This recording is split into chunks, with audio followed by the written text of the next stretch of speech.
Well, the Right2Know campaign wants justice for a man who died in hospital, allegedly after being beaten by the red ants. Samuel Mabanda from Ivory Park died from his injuries in hospital after that alleged assault. Right2Know Gauteng and community members have now lodged a formal complaint with the private security industry regulator.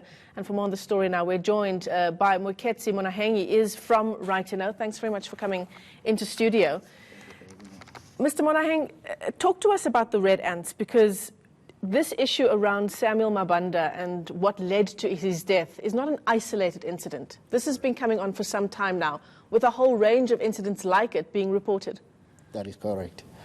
You see, if you look at the red ants and the municipalities which employ them to go and demolish and evict people, you see like a trend of red ants actually trampling on people's human rights and in the process killing other people. And you see in so many cases people are not even able to lodge a complaint because they are in precarious situations and they find themselves, if we lodge this complaint, there won't be any recourse for it. So it's a problematic kind of situation that we're faced with.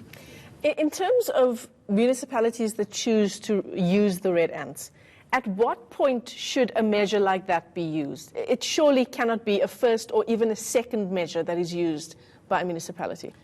Yes, I mean, before any eviction process can happen, obviously the municipality should go to court and get an eviction order which will allow them to go and evict people. And also there should be a consultation process with the people who have occupied the land. They should understand what kind of people are staying there and the kind of conditions they are in before they can evict anyone. So we see municipalities and the red ants going in areas without the court order, and they evict people, which is the situation that happened in Ivory Park in 2017. Where they went in there without any court order. They only had a map that shows the demarcation between Tembisa and Ivory Park. And they said, no, you guys are not in a proper place to stay, so we are here to evict you. And they gave people an hour to remove their structures, which is impossible because other people were at work and they could not in any way remove their structures, which is one of the problems that municipalities are causing for the people. Yeah. And I mean, you talk about the red ants first ascertaining who are the people who live in this particular area, and often it's families with young children, with babies. As you say, they come and do these evictions and demolish these structures. When people are at work, it leads to people losing their ID documents, other important documents and the like. So let's talk about the rights of residents in communities like this. If I am staying in a community that, and the red ants show up, what are my rights as someone living there, and what should I ask for? You've mentioned now the issue of having a court order. Yes, that is correct. You know, red ants are just an instrument that is used by municipalities.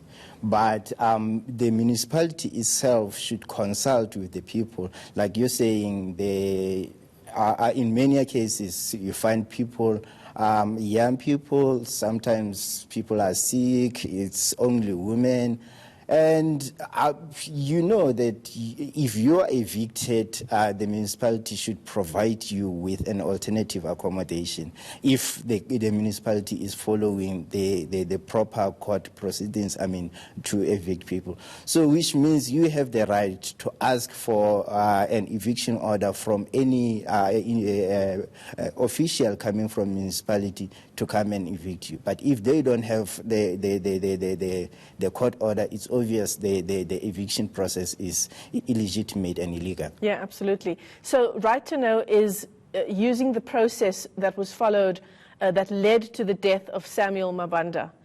Tell us where that process is at now. What happened is in 2017, when just after Samuel Mabunda passed away, we lodged a complaint with PCIRA. The other complaint went to IPIT because there were members of EMPD who were in place to do the evictions. But we didn't get any response from IPIT as usual.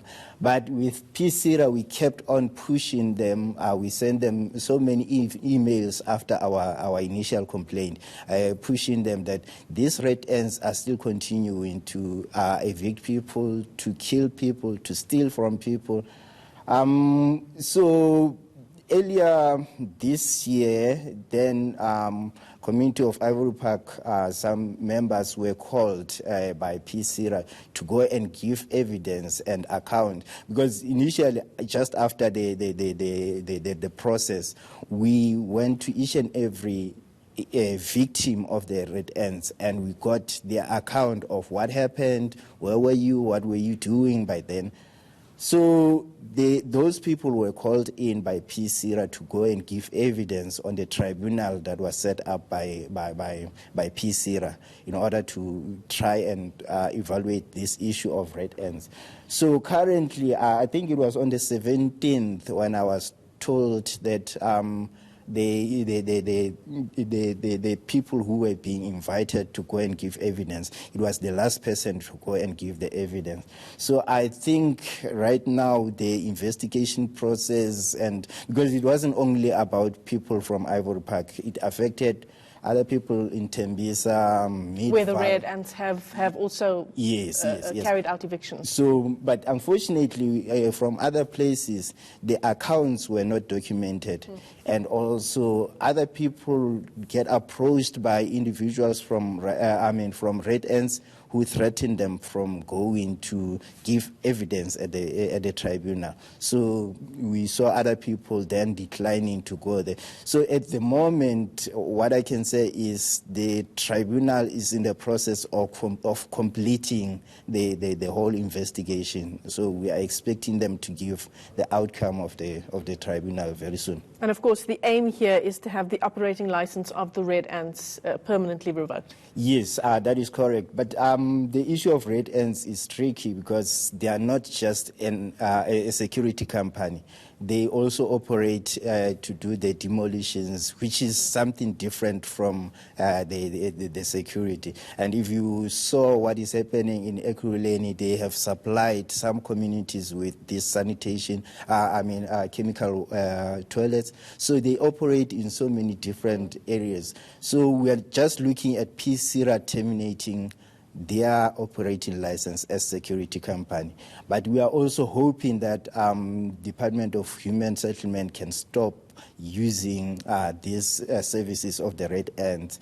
And we are hoping that the family of Mr. Mabunda can get justice for his death. Yeah, absolutely. Well, thanks very much for that. Thanks for coming into studio. Moeketsi Monaheng is from Right2Know, as he and that organization fight for the family of Samuel Mabunda, who was killed.